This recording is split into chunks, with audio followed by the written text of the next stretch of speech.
오늘 우리에게 주시는 구약의 말씀은 출애굽기 20장 1절로 3절입니다. 하나님이 이 모든 말씀으로 말씀하여 이르시되 나는 너를 애굽 땅 종되었던 집에서 인도하여 낸 내 하나님 여호와니라. 너는 나 외에는 다른 신들을 내게 두지 말라. 아멘. 서신서의 말씀은 빌립보서 3장 5절로 9절입니다. 나는 8일 만에 할례를 받고 이스라엘 족속이요 베냐민 지파요 히브리인 중에 히브리인이요 율법으로는 바리새인이요 열심으로는 교회를 박해하고 율법의 의로는 흠이 없는 자라. 그러나 무엇이든지 내게 유익하던 것을 내가 그리스도를 위하여 다 해로 여길 뿐더러 또한 모든 것을 해로 여김은 내 주 그리스도 예수를 아는 지식이 가장 고상하기 때문이라. 내가 그를 위하여 모든 것을 잃어버리고 배설물로 여김은 그리스도를 얻고 그 안에서 발견되려 함이니 내가 가진 의는 율법에서 난 것이 아니요 오직 그리스도를 믿음으로 말미암은 것이니 곧 믿음으로 하나님께로부터 난 의라. 아멘. 복음서의 말씀은 마태복음 21장 33절에서 41절입니다. 다른 한 비유를 들으라. 한 집주인이 포도원을 만들어 산울타리로 두르고 거기에 즙자는 틀을 만들고 망대를 짓고 농부들에게 새로 주고 타국에 갔더니 열매 거둘 때가 가까움에 그 열매를 받으려고 자기 종들을 농부들에게 보내니 농부들이 종들을 잡아 하나는 심히 때리고 하나는 죽이고 하나는 돌로 쳤거늘 다시 다른 종들을 처음보다 많이 보내니 그들에게도 그렇게 하였는지라. 후에 자기 아들을 보내며 이르되 그들이 내 아들은 존대하리라 하였더니 농부들이 그 아들을 보고 서로 말하되 이는 상속자니 자 죽이고 그의 유산을 차지하자 하고 이에 잡아 포도원 밖에 내쫓아 죽였느니라. 그러면 포도원 주인이 올 때 그 농부들을 어떻게 하겠느냐? 그들이 말하되 그 악한 자들을 진멸하고 포도원은 제때에 열매를 바칠 만한 다른 농부들에게 새로 줄지니이다. 아멘. 주님의 말씀입니다. 예수 이후의 첫사람이라고 불리는 톨스토이가 인생의 마지막 2년을 남겨두고 그동안의 명상을 통해 얻은 지혜들을 모아놓은 글모음집이 있습니다. 수제자인 블라디미르 체르트코프에게 쓴 편지 형식으로 서술된 이 글들은 훗날 살아갈 날들을 위한 공부라는 책으로 출판이 되었습니다. 오늘날 가장 톨스토이적이면서 그의 삶과 사상이 가장 풍부하게 담긴 정수로 평가가 되고 있습니다. 그 편지글에서 톨스토이가 한 말입니다.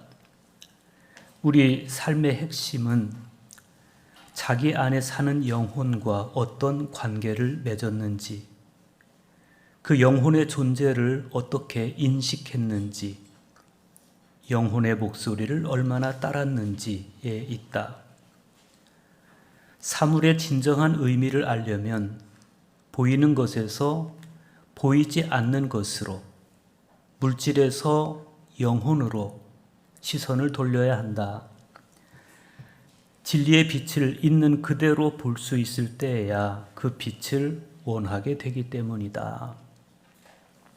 톨스토이의 소망대로 그는 글마디 하나하나에 살면서 가장 필요하고 유익한 내용을 담아놨습니다. 그 중에 하나가 자기 안에 사는 영혼과 바른 관계를 맺고 그 영혼의 존재를 알고 영혼의 목소리를 따르기 위해서 보이는 것에서 보이지 않는 것으로, 물질에서 영혼으로 시선을 돌려야 된다는 겁니다. 오늘 성서일과의 말씀들을 묵상하면서 톨스토이가 남긴 그의 유언과도 같은 이 글을 생각해 봤습니다. 오늘 구약성경을 읽다 보면 하나님께서 출애굽한 히브리들을 신의 산으로 불러서 너는 나 외에는 다른 신들을 내게 두지 말라 이렇게 당부하십니다. 이 말씀은 하나님 한 분 외에는 인생의 다른 푯대를 세우지 말라는 말씀으로 받아들여집니다. 서신서에서 사도 바울은 이런 고백을 합니다.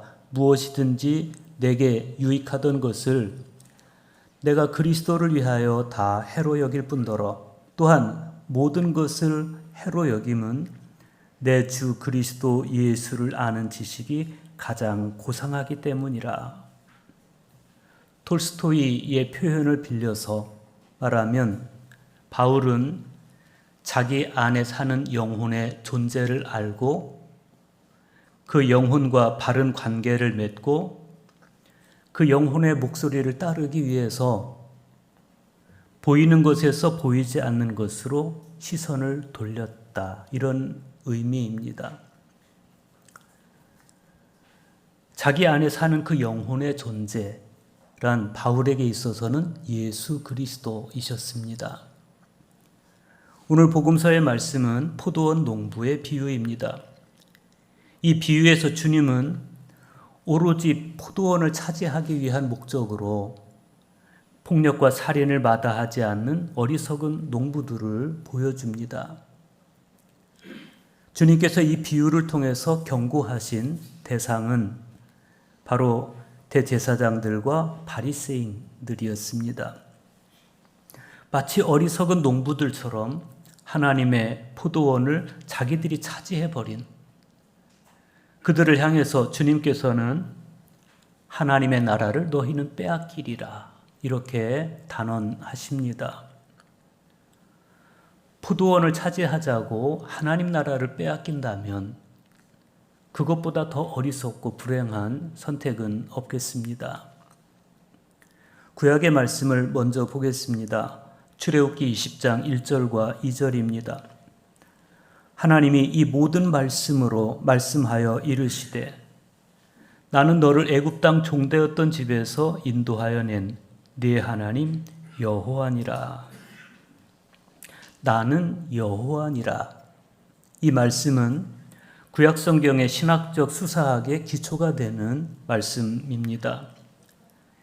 이미 6장 2절에서도 같은 말씀을 하신 적이 있는데 하나님께서 히브리들과 체결하신 언약의 연속성과 관련해서 확신을 주시는 말씀입니다. 나는 너희 하나님 여호와다. 이 사실은 매우 중요합니다. 여호와께서는 히브리들을 애굽에서 건져내셨습니다. 현실적으로 당신 백성이 아니고 바로의 백성이었던 그들을 언약 백성으로 회복시켜 주신 겁니다. 그래서 나는 여호와니라 이 말씀은 율법의 수여자이신 여호와께서 히브리들에게 율법을 주시고 언약을 맺으시기 전에 먼저 당신이 그들을 애굽의 종살이로부터 구원할 구속자 여호와이심을 분명히 밝히시는 말씀입니다. 그래서 존 칼빈은 이 말씀을 십계명의 서문이다 이렇게 표현했습니다. 특별히 우리는 이 말씀에서 여호와께서 당신을 창조주의 권위나 심판주의 위엄으로서가 아닌 구속자로서 당신을 소개하신 것에 주목하게 됩니다. 이 사실은 떨기나무 불꽃 가운데서 나타나신 여호와께서 모세에게 나는 스스로 있는 자다 이렇게 당신을 소개하시면서 너는 이스라엘 자손에게 이르기를 스스로 있는 자가 나를 너희에게 보내셨다 하라고 전달하신 것에서 더 분명해지고 있습니다. 그러니까 하나님은 당신의 이름인 여호와 안에 당신이 어떤 존재인지를 명징하게 담아내신 겁니다. 당신은 존재 자체이고 있음 자체이시고 눈에 보이는 우주라든지 자연, 생물, 무생물, 동물, 사람 등등과 눈에 보이지 않는 에너지, 지혜, 마음, 영적 현상 등 이 세상 모든 존재의 근본 바탕이시다. 이런 의미입니다. 그래서 신학자 폴 틸리에는 여호와 하나님을 모든 신적 존재를 초월한 신 이렇게 말했습니다. 그런데 이 여호와를 히브리어 문법 1인칭 단수 미래로 해석하면 나는 존재할 것이다 라는 의미가 됩니다. 지금까지 존재해 왔을 뿐만 아니라 지금 존재하고 있을 뿐만 아니라 이후에도 존재할 것이다. 따라서 너희가 걸어갈 길과 새로이 만들어갈 이스라엘뿐 아니라 너희들의 생각과 너희들의 행동 가운데 나는 앞으로도 존재할 것이다. 이런 의미입니다. 이 하나님을 인식하는 것은 굉장히 중요합니다. 그리스 교부들에게 있어서 영적 인식이란 궁극적으로 삼위일체 하나님에 대한 인식이었습니다. 그래서 에바그리우스 폰티쿠스는 영적 인식의 단계를 자연학과 신학으로 구분했습니다. 자연학에서 신학으로 진행하는 겁니다. 에바그리우스에게 있어서 영적 인식이란 창조된 피조물에 대한 인식인 자연학을 통해서 창조되지 않는 삼위일체 하나님에 대한 인식인 신학으로 나아가는 것이다. 다시 말하면 우리가 하나님의 존재를 인식하는 것, 이게 영적 인식인데 하나님은 눈에 보이지 않는 하나님이기 때문에 하나님을 단박에 볼 수 없다는 거예요. 그래서 하나님께서 창조하신 것들을 보는 겁니다. 하늘을 보고 땅을 보고 나무를 보고 숲을 보고 동물들과 사람들을 보면 창조주 하나님이 보이는 거예요. 이렇게 하나님을 자꾸 인식하고 피조물들 가운데서 하나님의 손길을 인식하다 보면 어느 순간에 그런 것들을 통하지 않고도 하나님을 인식할 수 있는 영적 감수성을 갖추게 된다는 겁니다. 이것이 영적 성장이고 영적 성숙입니다. 에바그리우스에게 있어서 영적 인식이란 하나님이 어떤 분이신지를 파악하는 것이고 삼위일체 하나님을 더 알아가는 겁니다. 왜 삼위일체 하나님을 알아야 됩니까? 우리 존재가 삼위일체 하나님으로 말미암아 지어졌기 때문이고 삼위일체 하나님이 나와 내 삶 속에 존재하시는 분이기 때문이고 삼위일체 하나님을 알므로써만 내가 어떻게 살아야 하는지를 알 수 있기 때문입니다. 그것이 바로 톨스토이가 말하는 내 안에 사는 영혼의 존재를 알고 그 영혼과 바른 관계를 맺고 그 영혼의 목소리를 따르기 위해서 보이는 것에서 보이지 않는 것으로 시선을 돌리면서 살아가는 거예요.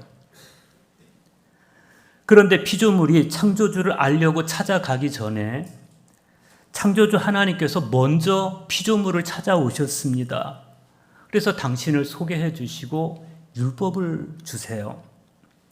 오늘 말씀 바로 직전 상황을 보면 하나님께서는 백성들로 하여금 첫째 날과 둘째 날에는 옷을 깨끗이 빨고 여인을 가까이 하지 못하게 하시고 그들을 그렇게 성결하게 하신 다음에 셋째 날에 우레와 번개와 빽빽한 구름과 크나큰 나팔 소리 그리고 옹기까마 같은 연기와 불 가운데서 그들 가운데 강림하셨습니다. 그리고 그들에게 율법을 주시는데 놀랍게도 그 율법은 일방적으로 주시는 것이 아니라 그들과 언약, 약속을 맺어 주시는 것이었습니다. 출애굽기 24장 3절을 보면 모세가 율법을 히브리들에게 전했을 때 그들은 여호와께서 말씀하신 모든 것을 우리가 준행하리이다. 이렇게 한 소리로 화답합니다.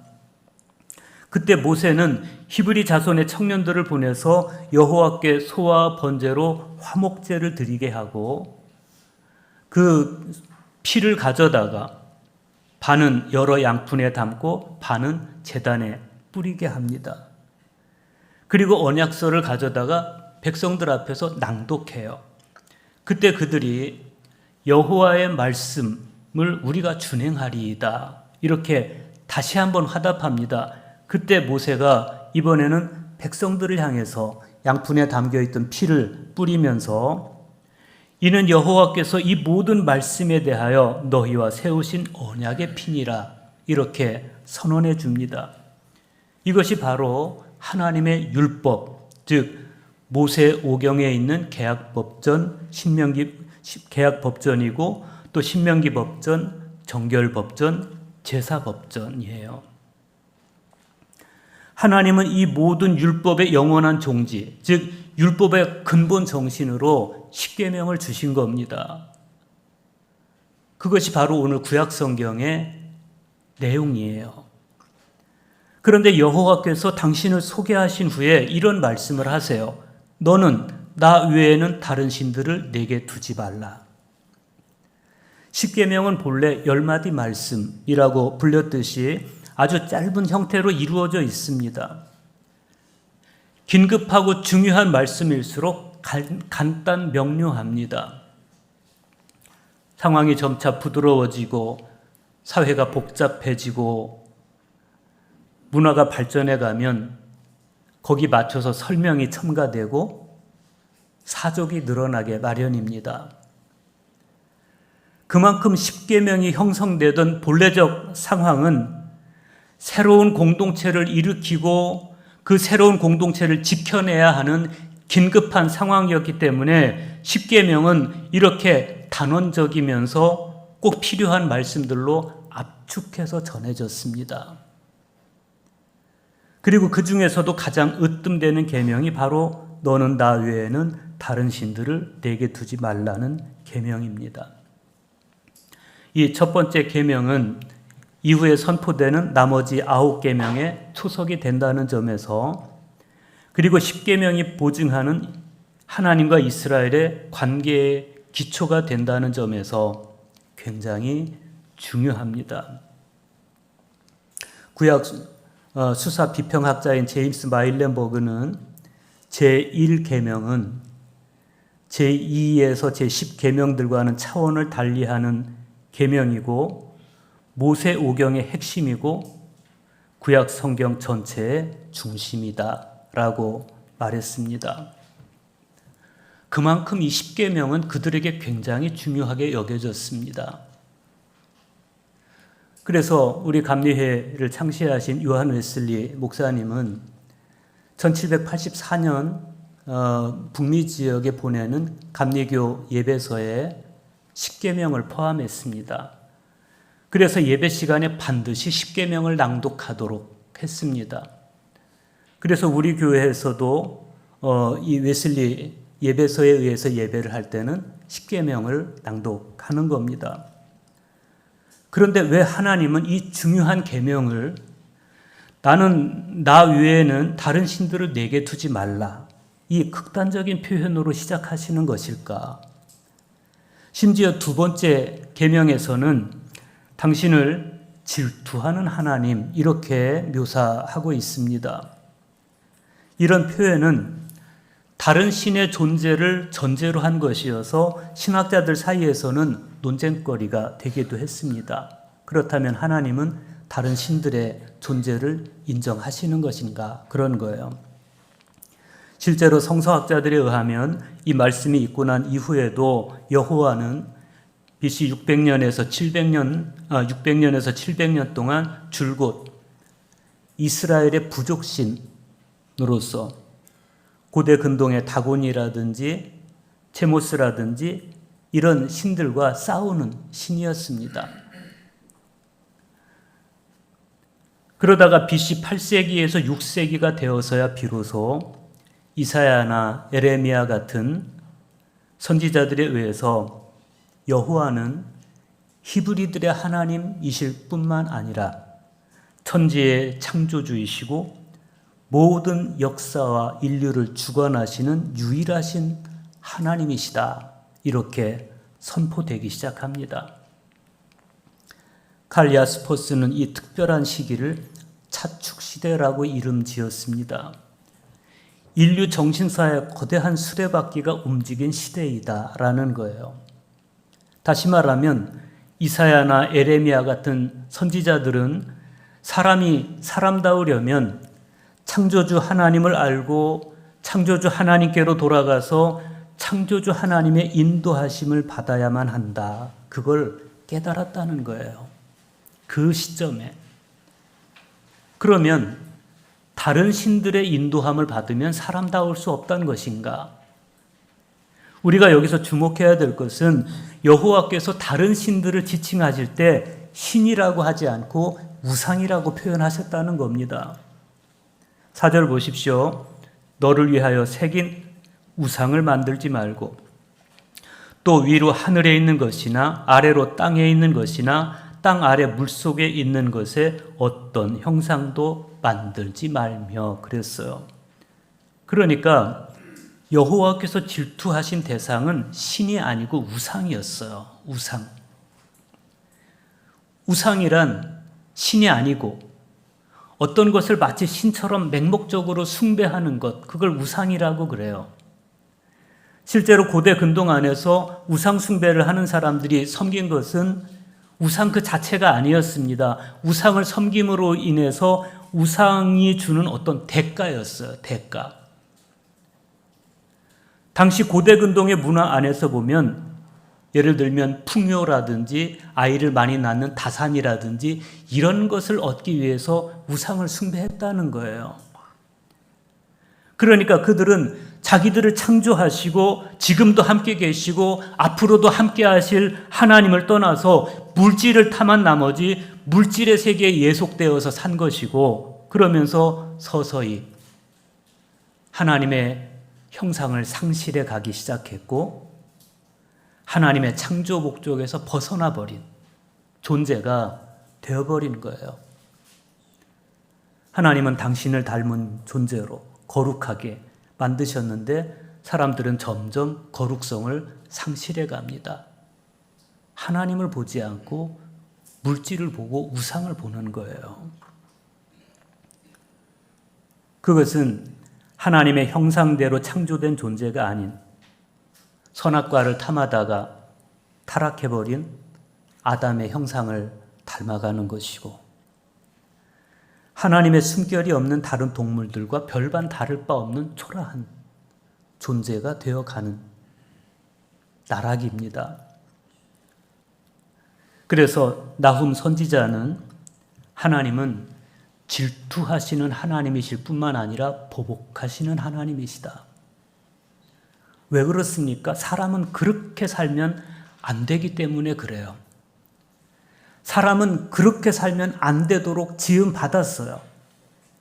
칼빈에 따르면 그렇게 하나님을 바라보지 않고 우상을 바라보거나 우상이 주는 것을 탐하며 살아가는 것은 그렇게 살아버리면 하나님의 숭고한 상태에 이르지 못함으로 자기 방식대로 살아가는 연약함이다. 그랬어요. 사람은 하늘에 계신 아버지의 온전하심과 같이 온전해질 때 그때 비로소 진정으로 행복할 수 있는 존재입니다. 자기 안에 사는 영혼의 존재, 내 안에 계신 삼위일체 하나님의 존재를 알고 삼위일체 하나님과 바른 관계를 맺고 삼위일체 하나님의 목소리를 따라 살아갈 때 그때 비로소 내 존재에 가득 차오르는 행복, 그 행복을 아시고 그 행복을 주시고 싶어 하시는 아버지께서 여전히 보이는 우상인 돈과 권력에 예속돼서 사는 당신의 백성들을 바라보시면서 어떻게 그 우상들에게 질투하지 않을 수 없겠으며 어떻게 그 우상들에게 보복하지 않을 수 있겠습니까? 그런데 오늘 복음서에 보면 그런 사람들이 나와요. 놀랍게도 그들은 다른 사람이 아닌 예루살렘의 고위 성직자들입니다. 마태복음 21장 33절에서 41절을 보면 예수님께서 포도원 이야기를 하세요. 그 내용이 이렇습니다. 어떤 집주인이 있었습니다. 그는 자기 집에 포도원을 만들어 울타리를 둘러치고 그 안에 포도즙 짜는 틀을 만들고 망대를 세웠습니다. 그리고 그 포도원을 소작인들에게 맡기고 타국으로 떠나요. 그리고 열매를 거둘 때가 되자 주인은 열매를 받아오라면서 종들을 보냅니다. 그런데 소작이들은 그 종들을 붙잡아서 심히 때리고 돌로 치고 하나는 죽이고 말아요. 집주인은 처음보다 더 많은 종들을 보냅니다. 그런데 소작인들은 그들에게도 똑같은 짓을 했습니다. 주인은 마지막으로 내 아들을 보내면 존대하겠지. 그래서 자기 아들을 포도원으로 보냅니다. 그런데 소작인들은 그 아들을 보자 오히려 저자는 상속자다. 저자를 죽이고 그의 유산이 될 이 포도원을 우리가 차지하자라면서 그 아들을 포도원 밖으로 끌어내서 죽이고 말아요. 이 비유는 이사야 5장 1절로부터 7절에 나오는 포도원의 노래를 예수님께서 재인용하신 겁니다. 이 비유의 원작인 이사야 선지자의 포도원의 노래에 따르면 하나님께서 기름진 산에 포도원을 세우셨습니다. 그 포도원은 바로 이스라엘 민족이고 하나님이 기뻐하시는 포도나무는 유다 백성들입니다. 그리고 포도나무를 경작하는 소작인들은 예루살렘 성전의 유대교 지도자들입니다. 그런데 소작인들이 주인의 포도원을 차지하기 위해서 열매를 받으러 온 주인의 종들을 죽이거나 때리고 심지어 주인의 아들마저 죽였다. 이 이야기는 유대교 지도자들이 자신들의 기득권을 지키기 위해서 하나님께서 자기 땅에 보내신 선지자들을 탄압하고 심지어 하나님께서 당신 아들이신 예수를 보내시자 그마저 성 밖으로 끌고 가서 죽였다는 이야기예요. 왜 예수님은 이 비유가 풍자하는 대상인 예루살렘 성전의 고위 성직자들을 향해서 이렇게 듣기에도 거북스러운 비유를 들려주시는 것일까? 그들이 명색이 율법학자이고 성직자들임에도 불구하고 나 외에는 다른 신들을 내게 두지 말라 하신 하나님의 첫 번째 계명을 어기고 있었기 때문입니다. 이미 그들 마음에는 하나님도 없었고 하나님의 형상도 없었습니다. 그들의 시선은 돈과 권력이라는 우상을 쫓기에 여념이 없고 성전을 찾아오는 하나님의 백성들은 그저 자기들의 탐욕을 채워줄 대상일 뿐이었습니다. 43절에서 예수님은 그들을 향해서 이렇게 판결하십니다. 그러므로 내가 너희에게 이르노니 하나님의 나라를 너희는 빼앗기고 그 나라에 열매 맺는 백성이 받으리라. 불행하고 비참한 결말입니다. 반면에 오늘 서신서의 말씀에서 사도 바울은 이런 고백을 합니다. 빌립보서 3장 5절에서 9절 말씀입니다. 나는 8일 만에 할례를 받고 이스라엘 족속이요 베냐민 지파요 히브리인 중에 히브리인이요 율법으로는 바리새인이요 열심으로는 교회를 박해하고 율법으로는 흠이 없는 자라. 그러나 무엇이든지 내게 유익하던 것을 내가 그리스도를 위하여 다 해로 여길 뿐더러 또한 모든 것을 해로 여김은 내 주 그리스도 예수를 아는 지식이 가장 고상하기 때문이라. 내가 그를 위하여 모든 것을 잃어버리고 배설물로 여김은 그리스도를 얻고 그 안에서 발견되려 함이니 그랬어요. 그리스도 예수를 아는 지식이 가장 고상함을 깨달은 이후에 눈에 보이는 것들, 혈통이라든지 학벌이라든지 혹은 자기 지위라든지 이런 것들을 배설물처럼 여겨서 버렸다. 이제는 오로지 그리스도를 알고 그리스도 안에서 발견되는 사람이기를 원한다. 그런 거예요. 이렇게 예수님을 알고 나서 자기가 자랑하고 추구하던 모든 것을 버린 사람 바울. 그러고도 나는 아직 이루지 못했다면서 겸손해하는 바울. 우리는 과연 어떤 사람이 되어야 하겠습니까? 가을이 깊어가면 나를 찾아오신 하나님께 보여드릴 열매를 맺어야 할 텐데 꺼내어 보여드릴 열매는 변변치 않고 오히려 탐하고 취해야 할 것들만 자꾸 눈에 띄어서 마음으로부터 하나님을 밀어내고 있는 것은 아닙니까?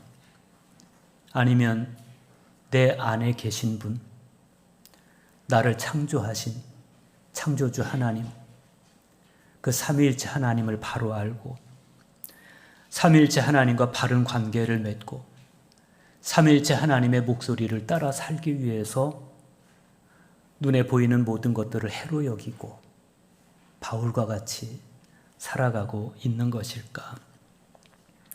우리가 내미로 보여드리는 열매를 보고 우리를 기뻐하시고 칭찬하시는 그런 하나님의 목소리를 여러분 모두가 듣게 되시기를 간절히 축복합니다.